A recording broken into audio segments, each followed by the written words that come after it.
Hi everyone, and welcome to this Fan Art Friday video. In this video, I'm drawing Venom, and for the outlines, I used a Copic Multiliner SP 0.03. Then later on for the colouring, I used Copic markers, and for most of the drawing, I used Cool Grey 3, 5 and 7, along with a black marker. But I also added hints of blue, with Prussian blue and ice blue, and for the eye, I added lighter colouring with pale blue-grey, and a hint of tender pink. Then, for any red colouring, I used crimson, cardinal, and rose red. Oh, and for any highlighting, I used a white Prismacolor pencil and a white GellyRoll pen. I wanted to work on this drawing for such a long time. It ended up being so much fun, and I really hope you enjoy watching this time-lapse.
I really hope you enjoyed watching this video.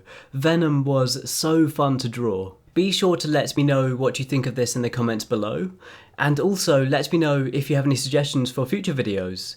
If you want to see more stuff like this, then feel free to subscribe, and any likes or shares on this video, they really mean a lot to me. If you want to follow my progress and see photos before I post these videos, then please check out the links in the description box below to check out my Twitter, Facebook and Instagram. And once again, thank you so much for watching, and thank you so much for the support. I really appreciate it. And I hope you have an amazing day, and I'll see you all soon.